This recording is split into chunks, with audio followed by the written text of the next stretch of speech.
કરતાં ઓછી થાય છે કે 65% ઉપર થઈ જાય છે. 65% ઉપર થઈ જતી હોય તો આપણે એની ગેરહાજરી કોન્ડોન કરી શકીએ છીએ.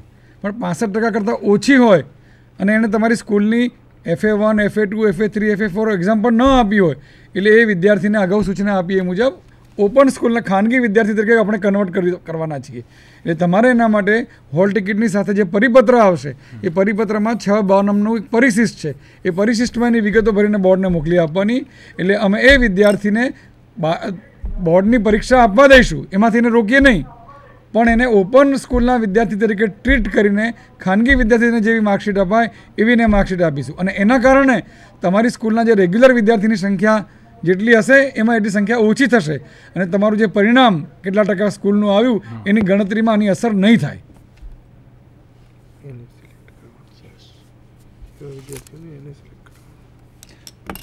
એવા વિદ્યાર્થીના માર્ક તમે જ્યારે જે યાદી રજૂ થશે આ એપ્લિકેશનમાં એમાં ચાલુ રાખજો કે દિયોદરવાળા તમે દસ્તાવેજની જે વાત કરી.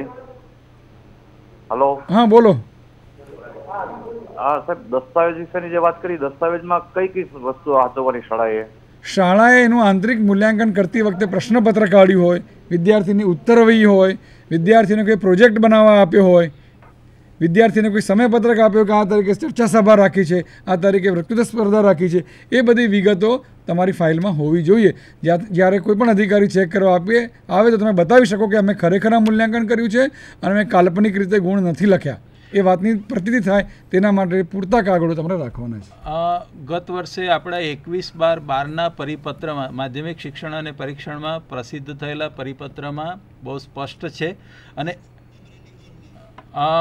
એ જરા બરાબર અભ્યાસ કરી લેજો અને એ રજિસ્ટર તમારે રાખવાનું છે. સાથે સાથે સાહેબે કહ્યું તે પ્રમાણે FA1 થી FA4 અને SA1 અને 2ની જવાબવહીઓ જે ચકાસેલી છે શિક્ષક દ્વારા એ પણ તમારે 1 વર્ષ સુધી રાખવાની છે. આ દસ્તાવેજો કારણ કે બોર્ડના માર્કશીટની અંદર આપણે જ્યારે રિફ્લેક્ટ કરતા હોઈએ ત્યારે આ એક અગત્યના ડોક્યુમેન્ટ ગણી શકાય છે, એટલે એને સાચવી રાખવાના છે. ઓકે, કચ્છથી બોલે છે.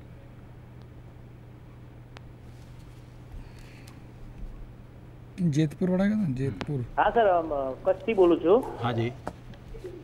મારો પ્રશ્ન એ છે કે જે લોકોએ બોર્ડના ફોર્મ ભરી દીધા છે પણ હવે એ લોકો પરીક્ષા આપવા માંગતા નથી બોર્ડની સાહેબ, તો એ લોકોની એન્ટ્રીનું શું, કઈ રીતનું કરું સાહેબ? એ લોકોને તમારે એને લખવા પડે માર્કમાં, 30 માર્કમાં, અને એમને નો કેન્ડિડેટ ગણવાના છે. પરીક્ષા આપવા નથી માગતા તો એમને NC કરવા માટે તમારે એમને પરત કરવાના છે એમની હોલ ટિકિટો. પણ કદાચ એ વિદ્યાર્થી કે એના વાલીને વિચાર આવી જાય કે મારે પરીક્ષા આપવી છે તો તમારે ખાસ એ વિદ્યાર્થીની એ દરખાસ્ત તમારે મેં આગળ કહ્યું એ પ્રમાણે 65%થી ઓછી હાજરીવાળા વિદ્યાર્થી તરીકે જે પરિશિષ્ટ 6B અમે મોકલીશું એમાં ભરીને તમારે મોકલી આપવાના છે. અને સલાહ ભર્યું છે કે તમે એના વાલીનો સંપર્ક કરીને પૂછી જુઓ કે ખરેખર પરીક્ષા આપવા માગે છે કે નથી પરીક્ષા આપવા માંગતો. એના સારા કોઈ પરીક્ષા નથી આપતો સર, તો એની પરિણામ પર કોઈ અસર થાય ખરી સર? ફરી પ્રશ્ન રિપીટ કરો. હલો, પરીક્ષા આપવા માંગતો જ નથી, બરાબર? હા. અને આપણે ફોર્મ ભરાઈ ગયું છે, પરીક્ષા નથી આપતો, તો શાળાના પરિણામ પર અસર થાય ખરી? એ તમારો વિદ્યાર્થી નીકળી જશે, NC થઈ જશે, એટલે શાળાના પરિણામ પર એની અસર નહીં થાય. એનું ફોર્મ પરત ખેંચવા માટેનું આપણી ભૂરી પુસ્તિકામાં સ્પષ્ટતા કરેલી છે અને એનું ફોર્મ પરત ખેંચવા માટેની દરખાસ્ત ગુજરાત માધ્યમિક અને ઉચ્ચતર માધ્યમિક શિક્ષણ બોર્ડ પરીક્ષા વિભાગને તમારે પરીક્ષા સચિવને નામજોગ મોકલી આપવાની છે, તો એ પરિણામ પર અસર નહીં થાય.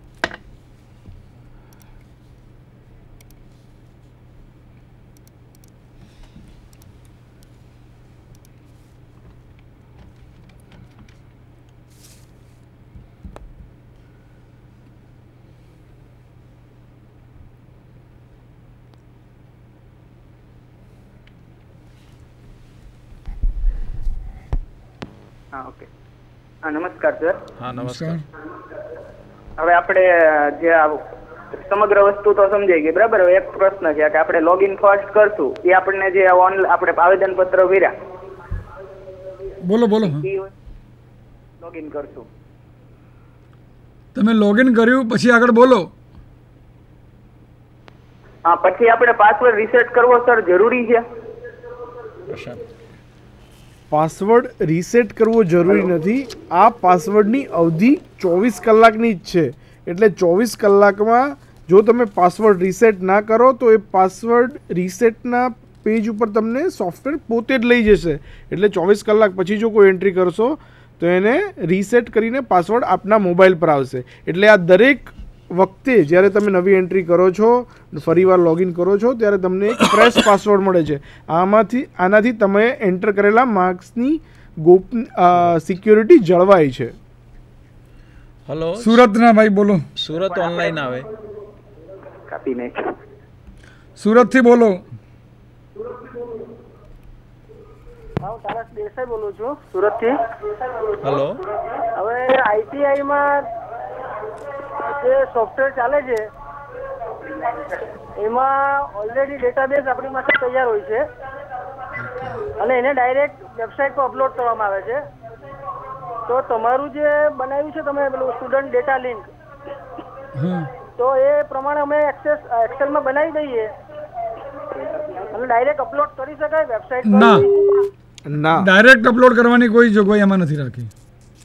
આ વિદ્યાર્થીઓના બોર્ડના માર્ક છે જે 30માંથી કે 50માંથી આપ આપો છો, એની પૂરતી સિક્યોરિટી જાળવવી એ જરૂરી છે. એટલે આ પ્રકારની કોઈ વ્યવસ્થા આ એપ્લિકેશનની અંદર ન હોય. તમને કોઈ વેઇટ કરે. વેઇટ કરો જરા. નેક્સ્ટ આવો. ઊંઝા બોલો.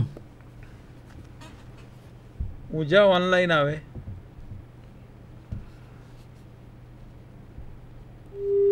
હલો,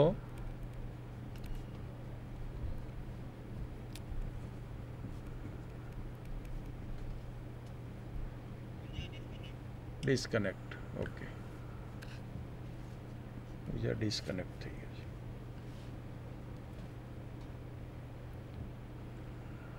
આગળ જે સુરતનો પ્રશ્ન હતો એક્સેલની ડાયરેક્ટ તમે અપલોડ થઈ શકે કે કેમ, એ આપણે એટલા માટે નથી રાખી કારણ કે આ વિદ્યાર્થીઓના માર્કની બાબત છે, સિક્યુરિટીની બાબત છે અને આપણું આ જે સોફ્ટવેર છે એ સ્કૂલ રજિસ્ટ્રેશનની સાથે સંકળાયેલું છે.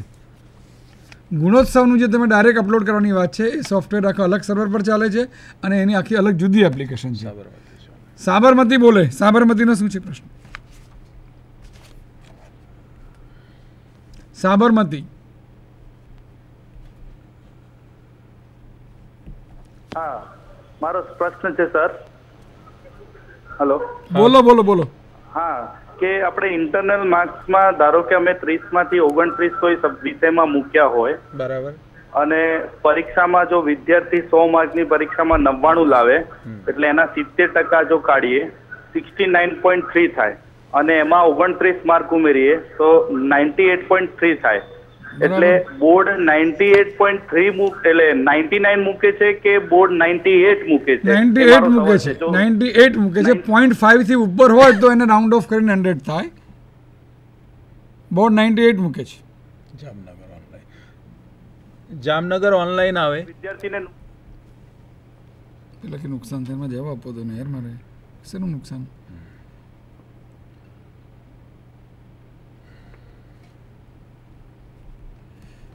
જામનગર.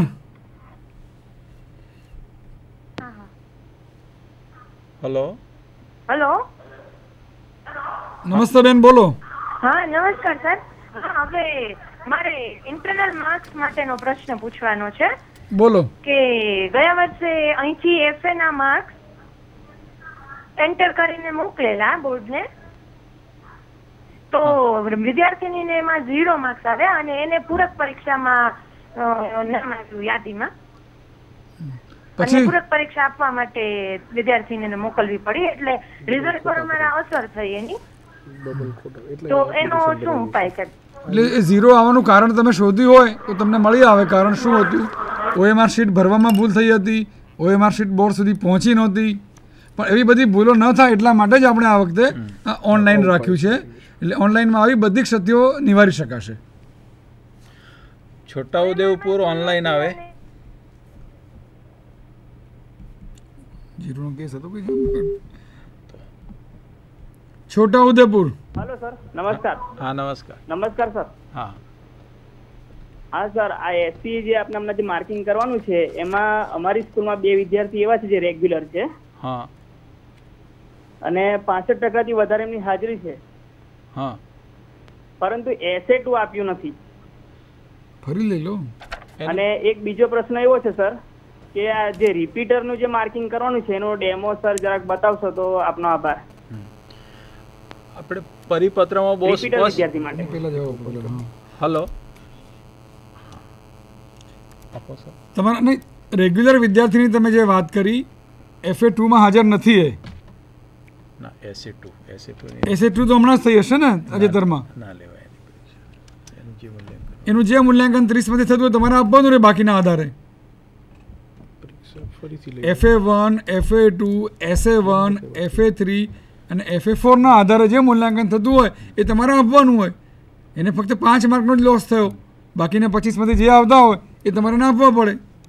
બીજો પ્રશ્ન જે હતો રિપીટર વિદ્યાર્થીનું 30% આંતરિક કેવી રીતે નાખવું એ તમને ડેમો બતાવવાની વાત છે. સીધી સાદી વાત છે, રિપીટર વિદ્યાર્થી છે એણે ચાલુ વર્ષે તમારી શાળામાં અભ્યાસ કર્યો નથી એટલે એના બોર્ડના રેગ્યુલર વિષયમાં ક્યાંય 30% માર્ક એને આપવાના નથી. એ રિપીટર વિદ્યાર્થીએ જો પ્રેક્ટિકલવાળો કોઈ વિષય રાખ્યો હોય કે જે વિષયની પરીક્ષા શાળા લેતી હોય છે, કોમ્પ્યુટર કે પીટી, એનું તમારે શાળા પરીક્ષા લેવાની છે અને 50-50 માર્કથી એના જે ગુણ આવે એ તમારે ના આપવાના છે અને તમારી યાદીમાં એ જ દેખાવાનું છે. તમારી યાદીમાં એ વિદ્યાર્થીના નામની સામે 30% વાળા વિષયો દેખાવાના જ નથી. એ યાદીમાં એ વિદ્યાર્થીના નામની સામે ફક્ત જે 7મો વિષય છે જેને રાખ્યો એ દેખાવાનું છે. અને બોર્ડ જે વિષયની પરીક્ષા લેવાની હશે 10 નંબરનો સામાજિક વિજ્ઞાનનો, 11 નંબરનો વિજ્ઞાન અને ટેકનોલોજી વિષયનો કે 12 નંબરનો ગણિતનો, તો એ વિષયમાં તમારે કોઈ ઇન્ટરનલ આપવાના નથી. એની યાદીમાં તમારે દેખાવાના જ નથી એ વિષયો. પંચમહાલ ઓનલાઈન આવે. પંચમહાલ. નમસ્કાર સર. હા નમસ્કાર. આ ઓનલાઈન તાલીમમાં સરસ માહિતી આપવામાં આવી, પણ મારો એક પ્રશ્ન છે કે આપણે જે ફોર્મ ભરતી વખતે જે પાસવર્ડ વાપર્યો હતો બરાબર, જે ડીઓ કચેરીમાંથી આપવામાં આવ્યો એ જ પાસવર્ડ આપણે કામ માટે વાપર્યો તો ચાલે કે પછી ફરજ? આ કામ માટે એ પાસવર્ડ નહીં ચાલે. આ કામ માટે આપ આપનો સ્કૂલ ઇન્ડેક્સ નંબર અને રજિસ્ટર્ડ થયેલો મોબાઈલ અથવા તો ઈમેલ લોગિન કરીને નવો પાસવર્ડ મેળવી લો. એ પાસવર્ડ પણ 24 કલાક માટે ચાલશે. ફરીવાર જ્યારે તમે આ કામ કરવા બેસો ત્યારે ફરીવાર નવો પાસવર્ડ મેળવી લેવાનો. પાસવર્ડ આપને આપના મોબાઈલ પર અથવા ઈમેલ પર આવી જશે. આપને ડીઈઓ કચેરી અથવા બોર્ડ પર આવવાની જરૂર રહેતી નથી. ફક્ત આપ એટલી ખરાઈ કરી લો કે સ્કૂલ રજિસ્ટ્રેશનની અંદર નોંધાયેલો આપનો મોબાઈલ નંબર અને ઈમેલ આઈડી સાચા છે અને તમારાથી એક્સેસિબલ છે, એટલે કે તમે એને ઓપન કરી શકો છો, એ મોબાઈલમાં SMS જોઈ શકો છો. મોબાઈલ નંબર પર જે પાસવર્ડ મોકલવામાં આવશે એ 8 કેરેક્ટરનો હશે, એટલે કે 8 આંકડાનો હશે, જે એક આલ્ફા ન્યુમરિક એટલે કે ABCD અથવા 1 2 3 4 થી બનેલો હશે. એ પાસવર્ડ કેસ સેન્સિટિવ નથી, એટલે કે નાની પહેલી અથવા બીજી ABCD માંથી કોઈ પણ ટેક્સ્ટમાં આપ લખી શકો છો, અપર કેસ અથવા લોઅર કેસ બંનેમાં. ભરૂચ ઓનલાઈન આવે. ભરૂચ. ठीक है ना, कोई एंटर करवाना डिस्कनेक्ट. ओके. शोध ત્યાં પછી બતાવીશું. વેચાણને ક્લિક કરીને આણંદ. હલો આણંદ ઓનલાઈન આવે. વિદ્યાર્થીએ FA3, FA4 અને SA2 આપ્યું નથી અને એ પરીક્ષા આપવા પણ માંગતો નથી, એટલે એને આપણે જે ફોર્મ પરત ખેંચવાનું તો એની ફી જે છે પરીક્ષા ફી પરત મળે કે કેમ? ન મળે. વિદ્યાર્થી એક્સપાયર્ડ થઈ ગયો એ કિસ્સામાં જ બોર્ડ પરીક્ષા ફી પરત આપે છે. નેક્સ્ટ.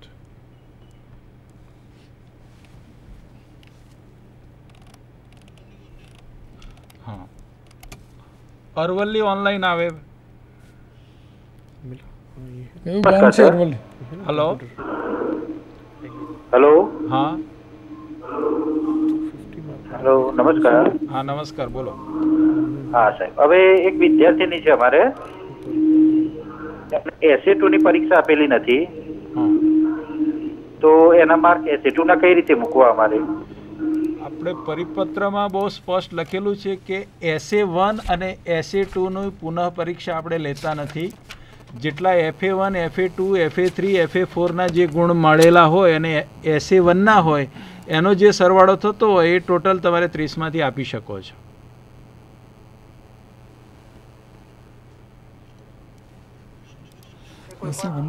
હલો, જામનગર ઓનલાઈન આવે.